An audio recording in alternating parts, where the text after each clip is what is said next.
নমস্কাৰ, মই কৃষ্ণা আহিছোঁ anshraj motivationত এটা নতুন motivation স্পীচ লৈ চাই থাকক anshraj motivation আৰু যদি ভাল লাগে শ্বেয়াৰ কৰি দিব আৰু যদি ভিডিঅ'টোৱে আপোনালোকৰ মনত উৎসাহ দিছে বুলি ভাবে তেনেহ'লে লাইক আৰু কমেণ্ট কৰি মোক নিশ্চয় জনাবলৈ নাপাহৰিব। ধন্যবাদ। জীৱনত কাৰোবাৰ সহায় লৈ অপেক্ষা নকৰিব, নিজেই নিজক সহায় কৰিব, দেখিব নিশ্চয় সফল হৈছে। কোনোবাই আপোনাক পুতৌ কৰিব, সহায় নকৰে।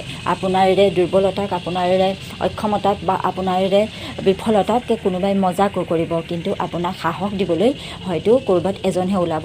সেইজন হয়তো আপুনি পাবও পাৰে, নাপাবও পাৰে। গতিকে নিজেই নিজৰ সাহস হওক।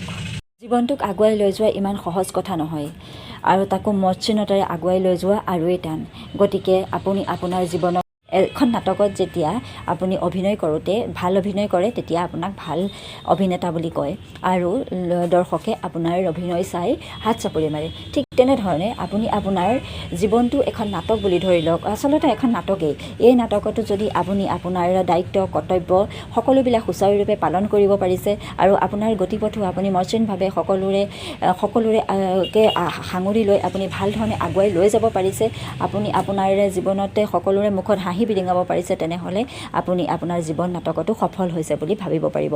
গতিকে আপোনাৰ জীৱন নাটক আগুৱাই লৈ যাবলৈ হ'লে আপুনি আপোনাৰ ধৈৰ্য, একাগ্ৰতা, সাহস সেইকেইটা আটাইকেইটাই আপোনাৰ থাকিব লাগিব। আপোনাৰ যিমানেই কষ্ট নহওক, যিমানেই আপুনি বিপদত নপৰক, আপোনাৰ হাঁহি মুখেৰে সকলো পাৰ কৰিবলৈ আপোনাৰ সাহস থাকিব লাগিব। যদি সেই সাহস আছে তেনেহ'লে আপুনি জীৱন নাটকতো সফল এজন অভিনেতা হিচাপে স্বীকৃতি পাব। ধন্যবাদ। সকলোৱে কোৱাৰ দৰে ময়ো ক'ব খুজিছোঁ, আন্ধাৰৰ গভীৰতা যিমানেই বেছি নহওক, ৰাতি যিমানেই গভীৰ নহওক, পুৱাৰ কিৰণে সকলো আঁতৰাই আকৌ পোহৰাই তুলিব। গতিকে জীৱনত যিমানেই কষ্ট নাহওক, যিমানেই আপোনাৰ জীৱনত বিফলতা নাহওক, এদিন দেখিব আপুনি আপোনাৰ ধৈৰ্যৰে যেতিয়া আগবাঢ়ি যাব, আপুনি আপোনাৰ লক্ষ্যস্থান নিশ্চয় পাবগৈ। আৰু সাহস আৰু ধৈৰ্যৰে যেতিয়া আগবাঢ়িব, আপোনাৰ জীৱনৰ গতিপথ সদায় মসৃণ হৈ পৰিব। গতিকে জীৱনত ধৈৰ্য আৰু সাহসেই হৈছে আপোনাৰ অগ্ৰগতিৰ মূল মন্ত্ৰ। মানসিকভাৱে শক্তিশালী হ'বলৈ শিকক আৰু মানসিকভাৱে সদায় সকলো পৰিস্থিতিৰ লগত মুখামুখি হ'বলৈ আপুনি নিজকে প্ৰস্তুত ৰাখক। শৰীৰৰ বেমাৰ ঠিক কৰিবলৈ ভাল, কিন্তু মনৰ বেমাৰ ঠিক কৰিবলৈ ইমান সহজ নহয়। কিয়নো শৰীৰৰ যিকোনো ধৰণৰ বেমাৰৰ উপসৰ্গই দেখা দিলে তাৰে মেডিচাইন লৈ আপুনি সেই উপসৰ্গ আঁতৰাব পাৰিব। কিন্তু মানসিকভাৱে যদি আপুনি অসুস্থ হয়, তেনেহ'লে সেই অসুস্থতা দূৰ কৰিবলৈ আপোনাক বহুত যত্ন ল'ব লাগিব। জীৱনৰ আন এটি নামেই হৈছে সংগ্ৰাম। সংগ্ৰামৰ অবিহনে জীৱনৰ মাদকতাই বেলেগ। গতিকে সংগ্ৰাম হ'ল বুলিয়েই আপুনি আপোনাৰ জীৱন পথতে বা আপোনাৰ সংগ্ৰাম কৰিব লাগিব বুলিয়েই আপুনি আপোনাৰ জীৱনৰ গতিপথ কেতিয়াও নসলাব। আপোনাৰ জীৱনৰ গতি তেতিয়ালৈকে আপুনি চলাই যাব যেতিয়ালৈকে আপুনি আপোনাৰ প্ৰাণবায়ু আপোনাৰ দেহৰ পৰা ওলাই নাযায়। কিয়নো আমি যেতিয়া জন্ম হৈছোঁ, আমি জীয়াই থাকিব লাগিব আৰু এই জীৱনটো আমাৰ বহুমূলীয়া। গতিকে ইয়াক আপুনি কেনেদৰে আপুনি আগবঢ়াই লৈ যাব, সেয়া আপুনি আপোনাৰ একাগ্ৰতাৰে প্ৰকাশ কৰি দেখুৱাব। আপুনি যদি আপোনাৰ মনোবল ঠিক ৰাখে, অৰ্থাৎ মানসিকভাৱে আপুনি যদি শক্তিশালী হয়, তেনেহ'লে আপুনি আপোনাৰ জীৱনৰ গতিপথ বহুত সুস্থ সবলভাৱে গতি কৰি লৈ যাব পাৰিব। আপুনি তাত কণ্টকময় পথকো আপুনি অতি সহজেই অতিক্ৰম কৰি যাব পাৰিব।